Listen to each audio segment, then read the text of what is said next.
आज हम स्टार्ट करने वाले हैं अपना lecture number 5 pollen grain. Pollen grain जिसका फॉर्मेशन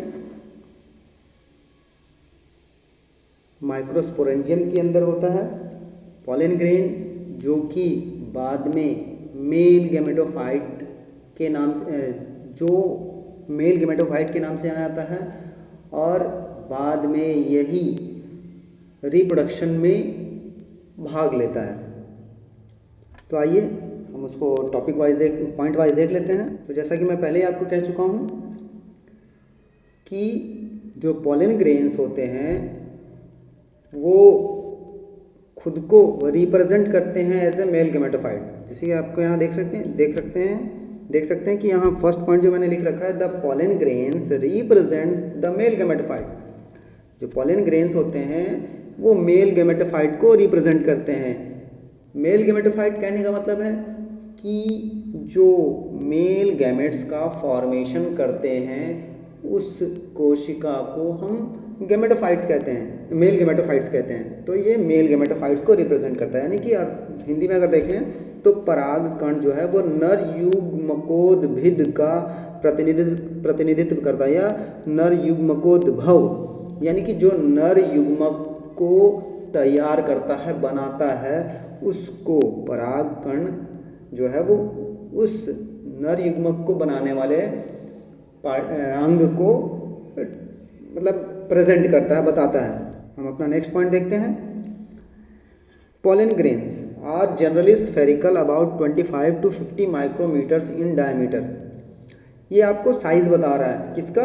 पॉलन ग्रेन का, कि पॉलन ग्रेन जो है वो आम तौर पर सामान्यतः कैसे होते हैं। तो सामान्यतः जितने भी प्लांट एंजियोस्पर्म है जिनमें पॉलन ग्रेन का फॉर्मेशन होता है, जिनमें जो है स्टेमन का फॉर्मेशन होता है और उस स्टेमन के अंदर में पॉलन ग्रेन बनते हैं, वो सारे के सारे पॉलन ग्रेन लगभग जो है गोलाकार यानी स्फेरिकल होते हैं।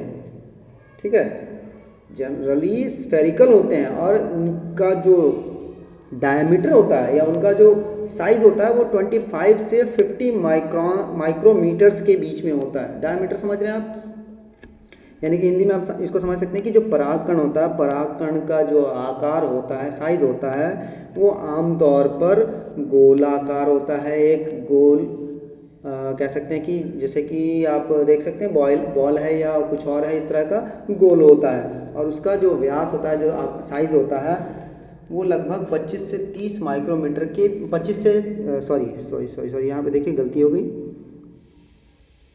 25 से 50 माइक्रोमीटर के बीच में होता है। अब देखिए हम बात करते हैं उसके प्रकारों की, है ना, या उसके परागकण के विन्यासों की। तो कहता है कि जितने भी परागकण हैं, जितने भी पॉलन ग्रेन्स हैं, पहले हिंदी में समझ लेते हैं कि जितने भी प्रकार के, यानी कि जितने भी प्रकार कहने का मतलब है कि अलग अलग प्रजाति। मान के चलिए कि अगर मान के चलिए गुलाब की बात करें, आम की बात करें, हम पपीते की बात करें, हम जो है लौकी की बात करें, हम ककड़ी की बात करें, हम खीरे की बात करें, किसी भी स्पेसीज़ के इन फ्लावर्स में या फूल्स में, पुष्प में जो आपका मेल गैमेटोफाइट है, यानी कि नर जननांग है, उसके अंदर जो परागकण बनते हैं, तो उन अलग अलग प्रजातियों के परागकणों का अगर विन्यास देखा जाए तो उनका आकार, रूप, रंग, बनावट वो अलग अलग दिखता है। यानी कि सारे एकदम सिमिलर नहीं होते हैं, गोल तो होंगे मगर फिर भी उनमें कुछ न कुछ भिन्नता होगी। जैसे कि यहाँ पर आप एक इमेज के थ्रू इसको समझ सकते हैं। देखिए ये आपका इमेज है, ये मैंने आपको ज़्यादा तो नहीं, बुक के अंदर जो प्रेजेंट था, एनसीईआरटी की बुक में एक फिगर था, उस फिगर को ही मैंने आपके सामने प्रेजेंट किया है। यहाँ देखिए ये अलग अलग जो है पॉलन ग्रेन्स का एक आपको व्यू दिया है, एक स्ट्रक्चर दिया है कि आप देख सकते हैं कि ये आप देख सकते हैं कि ये जो पॉलन ग्रेन है, इसका बनावट, इसका रंग वो अलग है इसके बनिस्बत, और इसका रंग और इसकी बनावट इसके बनिस्बत जो है वो अलग है। तो इस तरह से आप देख सकते हैं कि अलग अलग स्पीसीज़ के, अलग अलग प्रजाति के जो पॉलन ग्रेन्स हैं वो पॉलन ग्रेन्स अलग अलग होते हैं। यदि मैं आपको इंग्लिश में दिखाना चाहूँ तो आप देख सकते हैं क्या लिख रहा है कि architecture like size shapes colours designs etc of pollen grains of different species seen vary, यानी कि ये अलग अलग होते हैं, बिल्कुल अलग अलग दिखाई देते हैं, एक जैसे बिल्कुल भी दिखाई नहीं देते।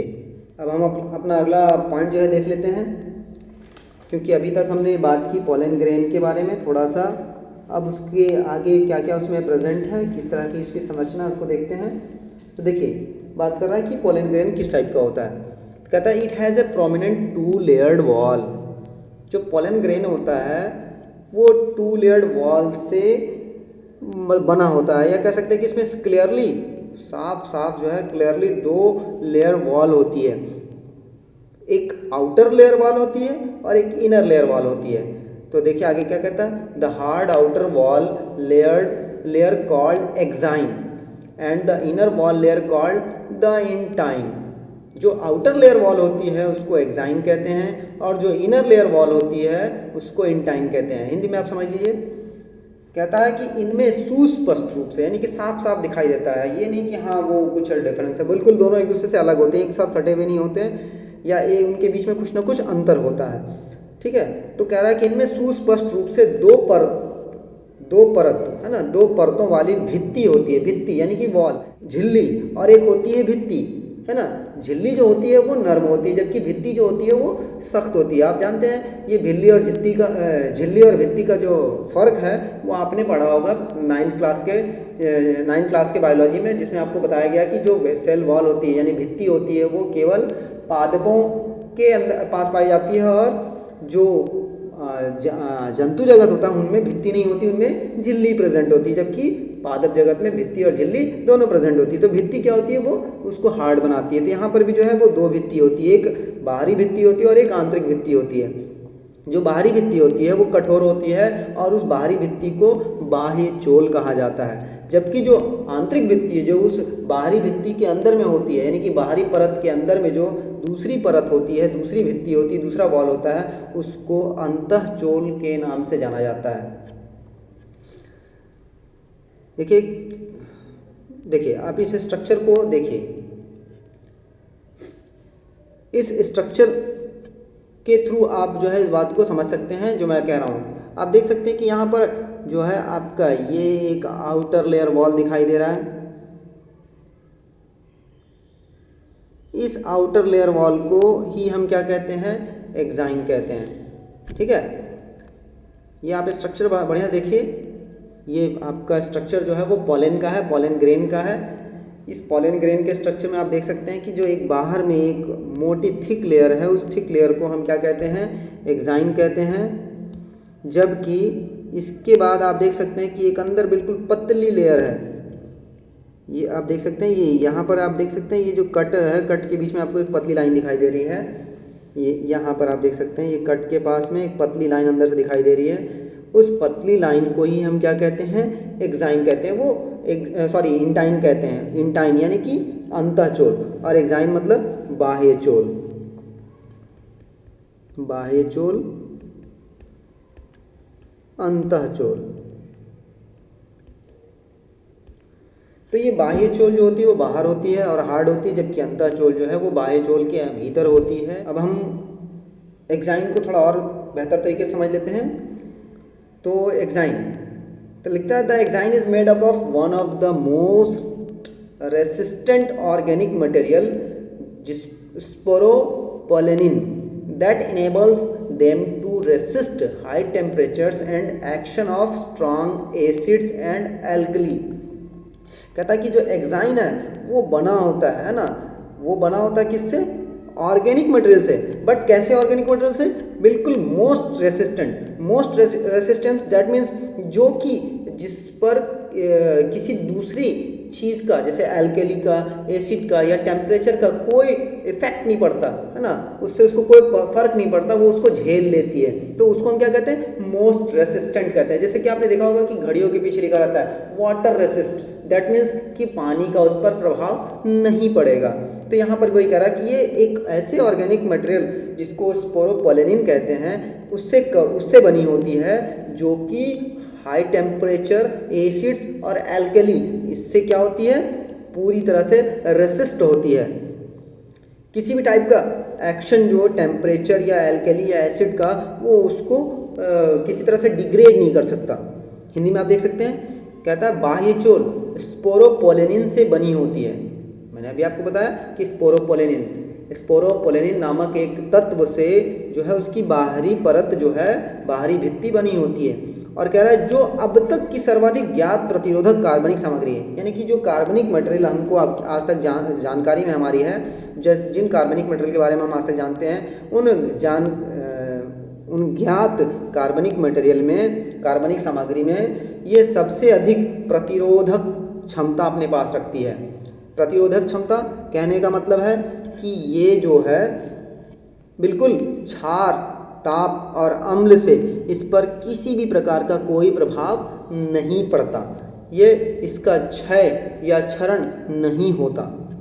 देखिए उसी के विषय में लिख रहा है, no enzymes that degrades sporopollenin is so far known. कहता है कि कोई भी एंजाइम जो कि स्पोरोपोलेनिन को डिग्रेड कर सके, अभी तक ऐसे किसी भी एंजाइम के बारे में अभी तक हम ऐसे किसी भी एंजाइम को अभी तक नहीं खोज सके हैं, या ऐसे किसी भी एंजाइम को हम अभी तक नहीं देख सके हैं, या हमें अभी तक ऐसा कोई एंजाइम नहीं मिला है। नो एंजाइम मतलब कहने का मतलब है कि कोई भी एंजाइम है ना, बहुत सारे एंजाइम्स हम जानते हैं उसके बारे में, बहुत सारे एंजाइम्स के बारे में, तो उनमें से कोई भी एंजाइम जो है वो अभी तक ऐसा नहीं पाया गया जिसने स्पोरोपोलेनिन को डिग्रेड करने का काम किया हो। जैसे हिंदी में देखिए लिखा हुआ है, अभी तक ऐसा कोई एंजाइम कोई एंजाइम नहीं मिला है जो स्पोरोपोलेनिन को निम्नीकृत मतलब उसको क्या करना चाहिए, क्या कह सकता हूँ मैं, कह सकता हूँ कि उसको किस तरह से उसकी थिकनेस को कम करे, उसको क्षरण करे, उसका जो है कह सकते हैं कि उसको घटाए, ऐसा कुछ भी, या उसको तोड़ दे, ऐसा कुछ भी जो है आज तक नहीं पाया गया, ऐसा कोई भी एंजाइम आज तक नहीं पाया गया। अब इसी से रिलेटेड एक इम्पॉर्टेंट पॉइंट आ जाता है, pollen grains are well preserved as fossils because of the presence of sporopollenin। कहता है कि जो स्पोरोपोलेनिन की मौजूदगी के कारण ही पोलन ग्रेन जो है वेल प्रिजर्व्ड हो जाता है एज ए फॉसिल्स। अब फॉसिल्स यानी कि जिसको हम जीवाश्म कहते हैं, आप जीवाश्म समझते हैं, जो कि बहुत लंबे समय से मौजूद है और उनके अंदर में किसी जो प्रकृति में सड़ती गलती नष्ट नहीं होती है, इस कंडीशन को हम क्या कहते हैं, फॉसिल्स कहते हैं। हमने याद होगा पिछले 11th क्लास के चैप्टर में हमने पढ़ा था, हमने बात की थी लिविंग फॉसिल्स, है ना, जीवित जीवाश्म के बारे में। कुछ ऑर्गेनिज्म ऐसे थे, कुछ जीव ऐसे थे जिनके बारे में हमने बताया था आपको कि ये जो है जीवित जीवाश्म है, यानी कि उनमें प्राचीन काल से लेकर के आज तक उनमें किसी भी तरह का कोई परिवर्तन नहीं हुआ। जैसे मनुष्य की बात करें तो मनुष्य के जो आकृति है, आकार है, उसका रंग रूप, उसकी बनावट में कई प्रकार के परिवर्तन हुए, उसका मस्तिष्क छोटा हुआ, उसकी खोपड़ी छोटी हुई, मगर कुछ ऐसे ऑर्गेनिज्म, कुछ ऐसे जीव हैं जो प्राचीन काल में जैसे थे बिल्कुल सिमिलर है, सेम एज आज भी वो ऐसे ही प्रेजेंट है, तो उनको हम लिविंग फॉसिल्स कहते हैं। तो फॉसिल्स जिनमें किसी तरह का कोई बदलाव, कोई परिवर्तन, कोई क्षरण नहीं हो सकता, कोई डिग्रेडेशन नहीं हो सकता, कोई डिकेइंग नहीं हो सकती, उसको हम क्या कहते हैं, फॉसिल्स कहते हैं। तो कह रहा है कि पोलन ग्रेन्स जो है वो वेल प्रिजर्व्ड एज फॉसिल्स है ना, बिल्कुल उसको फॉसिल्स की तरह हम प्रिजर्व कर सकते हैं। क्यों? क्योंकि उसके अंदर क्या प्रेजेंट होता है, स्पोरोपोलेनिन प्रेजेंट होता है। स्पोरोपोलेनिन जिसको डिग्रेड करने के लिए अभी तक कोई भी जिसको डिग्रेड करने के लिए आज तक कोई भी जो है ऑर्गेनिक मटेरियल या कह सकते हैं कि कोई भी एसिड एल्कली उसको डिग्रेड करने की कैपेबिलिटी नहीं रखता। हिंदी में देखिए, परागकण जीवाश्मों की तरह बहुत अच्छे से संरक्षित होते हैं, यानी कि वो खत्म मतलब सड़ते गलते नहीं हैं। हाँ, भले ही उनका वो मृत हो जाए लेकिन वो सड़ते गलते नहीं है, वो जस के तस बने पड़े रहते हैं, अगर वो ये फ्यूज ना हुए, मतलब कि उनके अंदर निषेचन ना हुआ हो तब। और उसकी वजह क्या है, उसकी वजह उसके अंदर मौजूद, उसके बाह्य भित्ति में मौजूद स्पोरोपोलेनिन है। देखिए नेक्स्ट पॉइंट हम लोग देख लेते हैं एग्जाइन के बारे में ही। Exine has prominent apertures called germ pores where sporopollenin is absent। pollen tube comes out through germ pores during germination of pollen grains। कहता है कि जो एक्साइन होता है वो एक्साइन जो है उस एक्साइन जो आउटर लेयर है उस आउटर लेयर में बीच बीच में अपर्चर्स बने होते हैं। अपर्चर्स मतलब एक खांच है ना, एक खांच, उसको हम अपर्चर्स कहते हैं इंग्लिश में। तो कैसा कहता है कि जो वो अपर्चर्स हैं, चूंकि वो अपर्चर्स एक स्ट्रक्चर हो गया तो उस स्ट्रक्चर को एक नाम देना जरूरी होता है, इसीलिए उसको क्या कहा गया, जर्म पोर्स कहा गया। अब उसको जर्म पोर्स क्यों कहा गया, क्योंकि यहाँ पर जो वर्ड जर्म है, जर्म का मतलब होता है अंकुरण होना। आपको याद होगा मैंने जर्म सेल्स के बारे में बात की थी कि जर्म सेल्स और एक होता है जोमेटिक सेल्स होता है। जर्म सेल्स जिनसे एक नए ऑर्गेनिज्म का फॉर्मेशन हो सकता है उसको हम जर्म सेल्स कहते हैं, जबकि जो जोमेटिक सेल्स होते हैं वो जोमेटिक सेल्स ओनली बॉडी का फॉर्मेशन करते हैं, है ना, वो नए ऑर्गेनिज्म का फॉर्मेशन नहीं कर सकते हैं, तो उसको जोमेटिक सेल्स कहा गया था। तो ये जर्म पोर्स इसीलिए कहा गया इसको, क्योंकि वहाँ से नए ऑर्गेनिज्म के जर्म मतलब बनने के लिए, उसके बनने के लिए, उसके कह सकते हैं कि रिप्रोडक्शन के लिए वहाँ से प्रोसेस होता है, इसीलिए इसको जर्म पोर्स नाम दिया गया। वहाँ पर क्या होता है, वहाँ पर स्पोरोपोलेनिन जो है वो एब्सेंट होता है। और कहता है देखिए पॉलन ट्यूब, अब पॉलन ट्यूब पॉलन ग्रेन जब आपका स्टिग्मा पर पहुँचता है तो उसके अंदर जो प्रेजेंट होते हैं आपके जेनरेटिव सेल्स आगे इसी में हम पढ़ेंगे, उसको आप उस समय समझ लीजिएगा। तो जेनरेटिव सेल्स जो कि मेल गैमेट बनाते हैं, तो वो मेल गैमेट नॉन मोटाइल होते हैं और साथ ही साथ वो स्टिग्मा के ऊपर ही पड़े रहते हैं पोलन ग्रेन्स। तो पोलन ग्रेन्स से उन गैमेट्स को ओवेरी तक पहुंचाने के लिए एक ट्यूब जो है उसका जर्मिनेशन होता है, तो उसी ट्यूब को हम क्या कहते हैं, पॉलन ट्यूब कहते हैं। तो कह रहा कि ये पॉलन ट्यूब कहाँ से बनते हैं, क्योंकि वो तो पूरी तरह से जो एक्साइन है वो डिग्रेडेबल है, नॉन डिग्रेडेबल है। तो वहाँ पर जो गट्स हैं, जो अपर्चर्स हैं, उन अपर्चर्स जिनको जर्म से पोर्स कहा गया, उन जर्म पोर्स से ही इन पॉलन ट्यूब्स का जो है जर्मिनेशन होता है। हिंदी में देख सकते हैं, बाह्य चोल में सुस्पष्ट द्वार, यानी कि एक एकदम साफ क्लियर जो है वो खांच होती है, एक दरवाजा जैसा हो सकता है या छिद्र कह सकते हैं, छिद्र होता है, रंध्र मतलब छिद्र ही होता है, और इसीलिए उसको हम क्या कहते हैं, जनन छिद्र कहते हैं। जब मैंने आपको इंग्लिश में बताया जर्म, दैट मीन्स बनना, नए ऑर्गेनिज्म का बनना, तो यहाँ पर जनन छिद्र, जनन मतलब होता है नए ऑर्गेनिज्म, नए जीव को बनाना, तो जनन छिद्र उसे कहते हैं। और इन्हीं जनन छिद्रों से पराग नली जो है अंकुरित होती है। देखिए लिख रहा है ना, परागकणों के अंकुरण के समय इन जनन छिद्रों से परागकण नली निकलती है। ये आप देख सकते हैं, फिर से मैं आपको उसी पुराने ये पे ले आया। यहाँ आप देखिए, ये आपका जर्म पोर्स हैं और इन्हीं जर्म पोर्स से पॉलन ट्यूब का फॉर्मेशन होता है या जर्मिनेशन होता है। ठीक है, अब हम नेक्स्ट पॉइंट देख लेते हैं। चूँकि हमने एक्साइन को देख लिया, अब आप बात करते हैं इंटाइन की। तो इंटाइन जो है उसमें ज़्यादा कुछ बातें करने के लिए नहीं है, क्योंकि वो सिंपल स्ट्रक्चर है और उसका जो प्रोसीजर है वो बाद में हम डिस्कस करेंगे। उसका जो भी उसका वर्क है वो हम बाद में डिस्कस करेंगे, लेकिन अभी फ़िलहाल उसका सिर्फ आपको मैं उसका बेसिक जो है बता देता हूँ। The intine is a thin and continuous layer. The intine is a thin and continuous layer made up of cellulose and pectin। जो इंटाइन होता है वो इंटाइन एक पतला परत होता है ना, एक थिन लेयर होता है, और ये थिन लेयर कंटिन्यूअस होता है। कंटिन्यूअस यानी कि दैट मीन्स आप देख सकते हैं कि जो आपका एक्साइन थे, एक्साइन में अपर्चर्स थे, यानी कि उसमें एक कट था, बट यहाँ पर कोई कट, कोई अपर्चर नहीं है, इसीलिए इसको क्या कहा, कंटिन्यूअस लेयर कहा। और ये continuous, thin and continuous layer होता है जो कि किसका बना होता है, made up of cellulose and pectin. Cellulose और पैक्टिन से ये बना होता है, जबकि वहाँ पर जो आपका एक्साइन था वो किससे बना हुआ था, स्पोरोपोलेनिन से बना हुआ था। ठीक है, तो हिंदी में एक बार समझ लेते हैं। अंतःचोल एक पतली तथा सतत मतलब होता है जो लगातार बिना रुके, उसमें किसी तरह की कोई रुकावट नहीं होती, उसको हम सतत कहते हैं। ठीक है ना, लगातार मैंने आपको समझने के लिए लिखा, लेकिन लगातार नहीं होता, वहाँ सतत का मतलब जहाँ किसी तरह की कोई रुकावट नहीं होती उसको हम कहते हैं सतत। तो अंतःचोल जो है एक पतली और सतत परत की बनी होती है जो सेल्यूलोज और पैक्टिन की बनी होती है। चलिए नेक्स्ट पॉइंट हम देखते हैं। अब बात करता है पॉलन ग्रेन की, कि पॉलन ग्रेन किस टाइप का होता है? तो कहता है जब the cytoplasm of pollen grain is surrounded by a plasma membrane.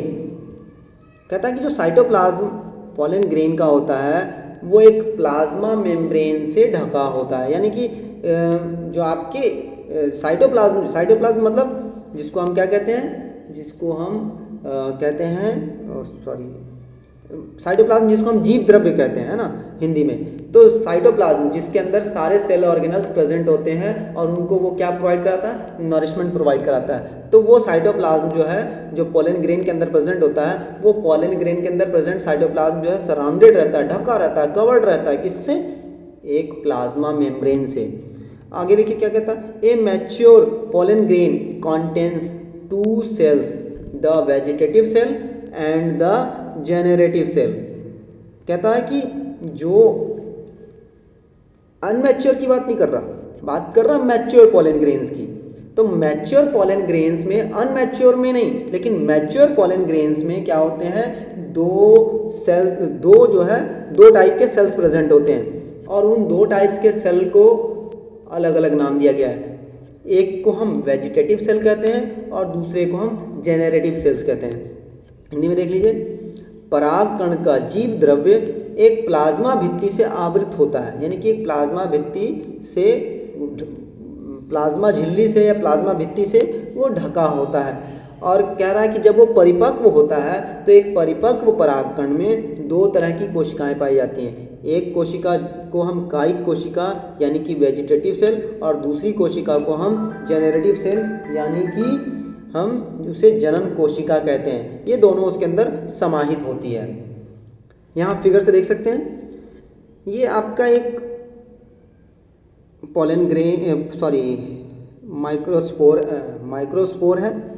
यानी कि ये पॉलन ग्रेन बनने से पहले जो हमने पिछले क्लास में देखा था माइक्रोस्पोरोजेनेसिस देखा था, उसमें हमने देखा था कि एक जो माइक्रोस्पोर मदर सेल है वो क्या बन रहा है, वो टेट्रॉड बना रहा था। यहाँ देखिए आप टेट्रॉड बनता हुआ देख सकते हैं। मैंने पिछले लेक्चर में इसे पेंसिल से बना, मतलब आपको पेन से बना के दिखाया था, लेकिन इस स्ट्रक्चर में आप इसका एक फिगर देख सकते हैं। यहाँ देख सकते हैं कि एक सेल, दूसरा सेल, तीसरा सेल, चौथा सेल, यानी कि 4 सेल्स हैं। यानी कि टेट्रॉड हो गए, 4 हो गए, इनके बीच में एक एक न्यूक्लियस है। ये अनमैच्योर्ड है। जब ये मैच्योर्ड होता है तो ये इस तरह से इस तरह के 4 सेल्स में बदल जाता है। जैसे ही मैच्योर अभी नहीं हुआ, ये मैच्योर नहीं हुआ, ये इसके अंदर अब मैच्योरेशन हो रही है, तो ये इस तरह से अलग हो जाते हैं और धीरे धीरे इनके अंदर जो है बदलाव होना शुरू हो जाता है, ये चेंज होने लगते हैं। इनके अंदर वैक्यूल्स प्रेजेंट होना शुरू होता है और उसके बाद जो न्यूक्लियस होता है वो न्यूक्लियस भी जो है कहने का मतलब है कि न्यूक्लियस भी जो है वो डबल हो जाते हैं और इस तरह से इसके अंदर 2 जो है सेल बन जाते हैं, एक सेल और ये दूसरा सेल। ये आपका एक सेल, ये एक सेल। ये जो ऊपर वाला सेल है इसको हम क्या कहते हैं, वेजिटेटिव सेल कहते हैं, यानी कि कायिक कोशिका कहते हैं। और जो नीचे जो सेल है इसको देखिए आप लिख रहा है जेनरेटिव सेल लिख रहा है, इसको जेनरेटिव सेल कहते हैं। ये जो कायिक कोशिका होती है, ये कायिक कोशिका जो है वो जो जेनरेटिव सेल है, यानी कि जो आपका कायिक कोशिका और आपका जनन कोशिका, जी हाँ, जनन कोशिका को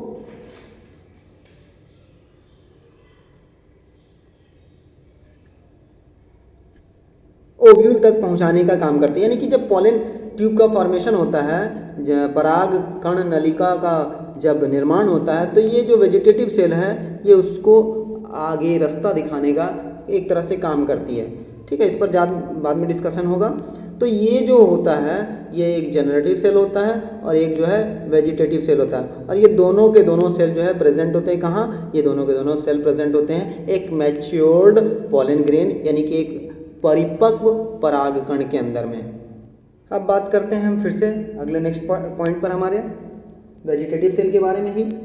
तो कहता है वेजिटेटिव सेल और ट्यूब सेल, मैंने आपको पहले बताया कि इसको जब पॉलन ट्यूब का फॉर्मेशन होता है तो वो क्या, जो कोशिका होती है, जो सेल होता है, वो क्या करता है, वो पॉलन ट्यूब को जो है एक तरह से गाइड करने का काम करता है, इसीलिए इसको ट्यूब सेल भी कहते हैं। तो वेजिटेटिव सेल और tube cell is bigger, possess vacuolated cytoplasm. It is rich in food reserve like starch, protein, fat, etc. and a large irregular shaped nucleus.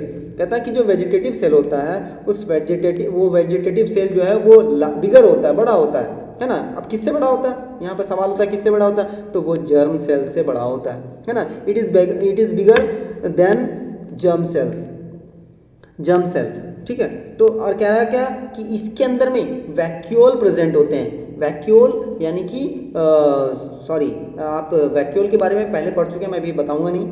तो वैक्यूल प्रेजेंट होते हैं और ये वैक्यूल प्रेजेंट होने के साथ साथ इसका जो साइटोप्लाज्म होता है, इसका जो साइटोप्लाज्म होता है वो फूड रिजर्व में बहुत रिच होता है, यानी कि इसमें बहुत ज़्यादा क्वांटिटी में स्टार्च, प्रोटीन और फैट जो है ये सब प्रेजेंट होते हैं, ठीक है। और इसका कह रहा है कि इसका जो न्यूक्लियस होता है वो इरेगुलर होता है। इरेगुलर मतलब उसका शेप फिक्स नहीं होता, और वो जैसे एक सर्कुलर नहीं है या स्फेरिकल नहीं है, वो इरेगुलर है, मतलब इसकी जो मेम्ब्रेन है वो अप एंड डाउन है, और ये बड़ा होता है ना, ये भी लार्ज होता है। हिंदी में देख सकते हैं कायिक कोशिका बड़ी होती है। कायिक कोशिका के बारे में कह रहा है कि ये क्या होती है, बड़ी होती है। किससे बड़ी होती है, जनन कोशिका से बड़ी होती है। और इसके जीव द्रव्य में राजधानी होती है। इसका जो साइटोप्लाज्म होता है, जीव द्रव्य होता है, उसके अंदर क्या होती है, राजधानी मौजूद होती है, उपस्थित होती है। इस राजधानी के बारे में आप पढ़ चुके हैं क्लास 9th में। और कह रहा है कि इनमें प्रचुर खाद्य भंडार होता है ना, कि इनके अंदर में जो खाद्य भंडार यानी कि स्टोर करके रखे हुए रहता है, ये बहुत ज़्यादा मात्रा में स्टोरेज के रूप में रहता है। तो कौन कौन सी चीज़ें इसमें होती है, प्रोटीन होता है, स्टार्च होता है, वसा होता है, और भी दूसरी चीज़ें होती हैं। और ये जो है एक तरह से पूरी तरह से न्यूट्रिशन करने के लिए पूरी तरह से कंप्लीट होती है। और कह रहा है कि इसका जो केंद्रक होता है बड़ा होता है और अनियमित होता है। आप देख सकते हैं फिर से फिगर को, इस फिगर में आप देखें, यहाँ पर वैक्यूल्स हैं, ये वैक्यूल्स प्रेजेंट हैं, यहाँ पर भी आप देख सकते हैं वैक्यूल प्रेजेंट हैं। ये अभी ये इसके कह सकते हैं कि इसके डिवीजन से पहले है। और ये देखिए यहाँ पर सॉरी यहाँ पर आप देखिए ये वैक्यूल प्रेजेंट्स हैं, जबकि इसके अंदर कोई वैक्यूल प्रेजेंट नहीं है। हमारा नेक्स्ट पॉइंट है जनरेटिव सेल के बारे में। तो अब हम बात करते हैं जनरेटिव सेल की। तो generative cell is small and floats in the cytoplasm of the vegetative cell. कहता है कि जो जनरेटिव सेल होता है ये छोटा होता है, स्मॉल होता है, और क्या करता है, ये फ्लोट करता है, होता रहता है। किसमें, साइटोप्लाज्म में। किसके साइटोप्लाज्म में, वेजिटेटिव सेल के साइटोप्लाज्म में। यानी कि वो पूरा जो इंटरनल पार्ट होता है उसको हम वेजिटेटिव सेल के रूप में मानते हैं, और उसके अंदर जो अलग से एक दूसरा सेल बनता है उसको हम क्या कहते हैं, जनरेटिव सेल कहते हैं। और वो किसमें फ्लोट करता रहता है, किसमें तैरता रहता है, तो वो वेजिटेटिव सेल के साइटोप्लाज्म में तैरता रहता है। और कह रहा है it is spindle shaped with dense cytoplasm and nucleus. कह रहा है कि ये जो होता है ये स्पिंडल शेप्ड में होता है। स्पिंडल दैट मीन्स कि आपने रग्बी की बॉल देखी हो, रग्बी जो एक फुटबॉल की तरह का खेल है, जिसमें जो खेलने वाले खिलाड़ी होते हैं वो हेलमेट लगा करके और हाथ से बॉल को गोल पोस्ट में डालते हैं। और अगर वो भी आपको समझ में ना आ रहा हो तो आप एक अंडे को देख सकते हैं। अंडा जो होता है आप देखते हैं बीच में मोटा होता है और आगे दोनों कोनों पर थोड़ा पतला होता है। तो रग्बी की बॉल उससे कुछ ज़्यादा ही पतली होती है और थोड़ी लंबी होती है, तो उसे ही हम क्या कहते हैं, स्पिंडल शेप्ड कहते हैं। तो कह रहा है कि ये कैसा होता है, ये स्पिंडल शेप्ड होता है, ये रग्बी की बॉल की तरह होता है, बिल्कुल इस तरह से आप मान सकते हैं, ये इस तरह से।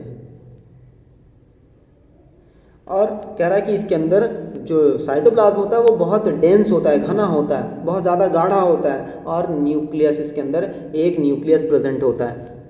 हिंदी में देख सकते हैं कि जनन कोशिका छोटी होती है और ये किसमें, कायिक कोशिका के जीव द्रव्य में तैरती रहती है। उसके अंदर जो जीव द्रव्य भरा होता है उसमें ये क्या करती रहती है, तैरती रहती है। कोशिका द्रव्य भी उसको हम कहते हैं, कोशिका द्रव्य में ये तैरती रहती है। और यह तुर्कु आकृति, यानी कि जो स्पिंडल मैंने आपको बताया, ये जो मैंने अभी आपको यहाँ शेप दिखाया, इस शेप को हिंदी में तुर्कु आकृति कहते हैं, है ना। तो इस तुर्कु आकृति की तरह ये तुर्कु आकृति की होती है और इसमें क्या होता है, इसमें जो जीव द्रव्य होता है वो बहुत घना गाढ़ा होता है और इसमें एक केंद्रक होता है।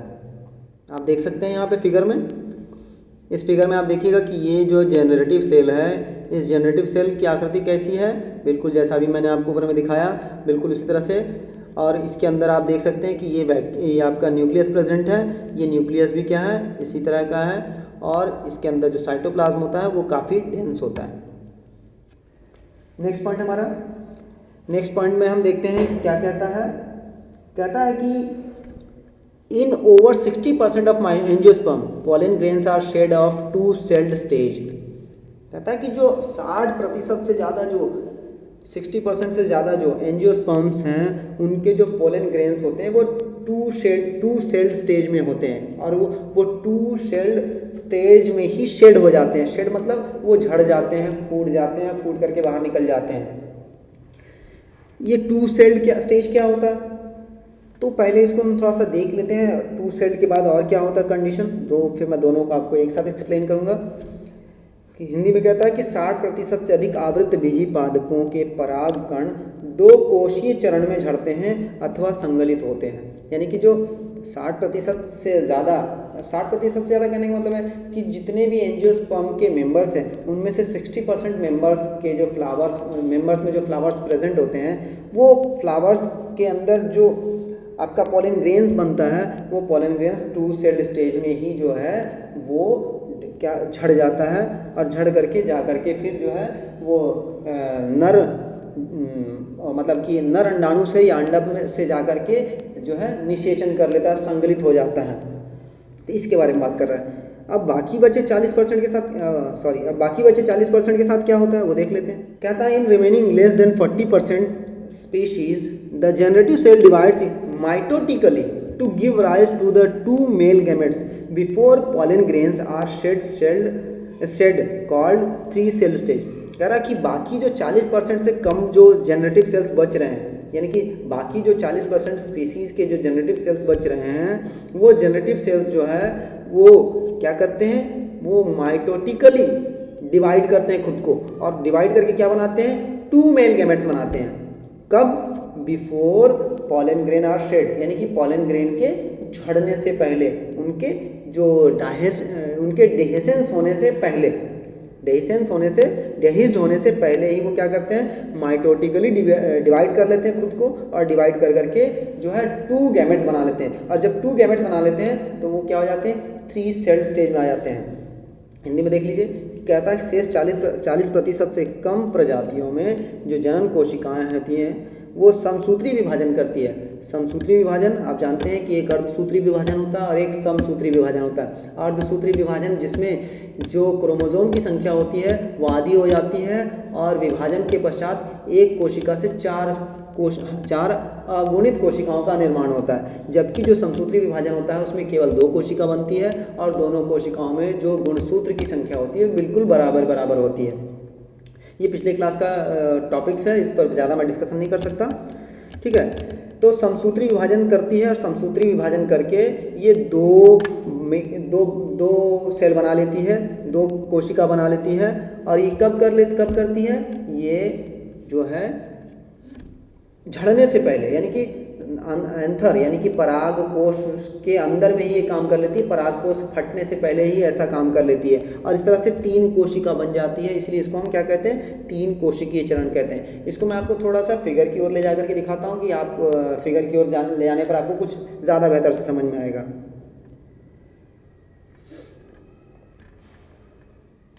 हाँ, अब आप फिगर देख लीजिए। आप देख सकते हैं कि यहाँ पर जब पोलन ग्रेन मैच्योर हो रहा था तो मैच्योर होने के क्रम में, मैच्योर होने के स्टेज में या मैच्योर होने के प्रोसेस में इसके अंदर एक पोलन ग्रेन के अंदर 2 सेल का यानी 2 सेल का फॉर्मेशन हुआ, 2 सेल का निर्माण हुआ, 2 कोशिका का निर्माण हुआ। ये एक वेजिटेटिव कोशिका, देखिए फिगर को आप देख सकते हैं, फिगर आपके सामने है। फिगर में आप देख सकते हैं, सबसे पहले इस वाले फिगर को देखिए जो लेफ्ट साइड में राइट साइड में है। राइट साइड वाले फिगर को आप देखिए, सीधे हाथ की तरफ वाले फिगर को देखिए। यहाँ 3 नहीं, इन तीनों को आप मत देखिए, ये तीनों को मैंने क्रॉस कर दिया। आप सिर्फ चौथे वाले को देखिए, क्योंकि ये मैच्योर्ड सेल है और इस मैच्योर्ड सेल में ही क्या होगा, 2 सेल्ड और 3 सेल्ड स्टेज आएगा। ये अभी ये यहाँ आप देख सकते हैं, ये इसमें अभी 2 सेल प्रेजेंट है, तो इस कंडीशन को हम क्या कहते हैं, 2 सेल्ड स्टेज कहते हैं। इसमें एक वेजिटेटिव सेल होता है और एक जनरेटिव सेल होता है, और इसी कंडीशन में जो एंथर है, जो परागकण कोश है, वो फट जाता है, एंथर डिहाइज्ड हो जाता है, डेहिज्ड हो जाता है, डेहिज्ड होकर के और पॉलन ग्रेन बाहर आ जाते हैं और जा करके ये स्टिग्मा पर चले जाते हैं और वहाँ पर जा करके अपना जो है फ्रीजन कर लेते हैं, निषेचन कर लेते हैं। लेकिन कभी कभी बाकी जो बचे 40% स्पीसीज हैं, 40% जो प्रजातियां हैं, उन प्रजातियों में क्या होता है, ये इस कंडीशन में नहीं बल्कि इससे एक और स्टेज आगे बढ़ करके जो है बढ़ती है, तब जा करके डेहिसन होता है, जो है स्फुटन होता है। उसमें क्या होता है, अब यहाँ पे आप देख सकते हैं कि यहाँ जब ये सिंगल सेल था तो उसमें माइटोसिस हुई और माइटोसिस के थ्रू ये जो है 2 सेल्ड बना, ये माइटोसिस 1 हुआ। माइटोसिस 1 हुआ, माइटोसिस 1 हर हाल में होना है, चाहे वो 2 सेल्ड हो स्टेज हो या 3 सेल्ड स्टेज हो। तो माइटोसिस 1 होने के बाद 2 सेल बने, वेजिटेटिव सेल और जनरेटिव सेल। लेकिन जब कुछ कंडीशन में, कुछ स्पीसीज में क्या होता है, माइटोसिस 1 होने के बाद जो जनरेटिव सेल होता है, इस जनरेटिव सेल में एक बार और माइटोसिस होता है, यानी कि जनरेटिव सेल फिर एक बार माइटोसिस करती है और माइटोसिस कर करके ये 2 जनरेटिव सेल बना लेती है। यहाँ पे आप देख सकते हैं माइटोसिस 2 हुआ, यहाँ पर पहले ये जनरेटिव सेल 1 था और ये आपका वेजिटेटिव सेल था। लेकिन यहाँ पर देखिए कि वेजिटेटिव सेल अभी भी एक ही है, लेकिन यहाँ पर देखिए 2 जनरेटिव सेल बन गए। इन 2 जनरेटिव सेल को यहाँ पर देखिए क्या कहता है, 2 मेल गैमेट्स कहता है। तो इस तरह से 2 मेल गैमेट्स बन गए, जबकि इसके पहले क्या था, इसके पहले एक जनरेटिव सेल था। वो जनरेटिव सेल भी आगे जा करके जो है माइटोसिस करता, लेकिन वो पॉलन ट्यूब में करता। लेकिन यहाँ पर क्या हो गया, पॉलन ट्यूब से पहले उसने अपने आप को क्या किया, माइटोसिस कर करके डबल कर लिया और 2 मेल गैमेट्स बना लिया। तो इस कंडीशन को ही क्या कहते हैं हम, 3 सेल स्टेज कहते हैं। ये 3 सेल्ड स्टेज कंडीशन हो गई और ये 2 सेल्ड स्टेज कंडीशन हो गई, यानी कि 2 कोशीय चरण हो गया और ये 2 कोशीय चरण हो गया और ये 3 कोशीय चरण हो गया। ठीक है, तो इस तरह से ये टॉपिक जो है वो ख़त्म हो गया। अब इसके आगे जो बचे कुछ चीज़ें हैं वो मैं आपको अगले टॉपिक में आपको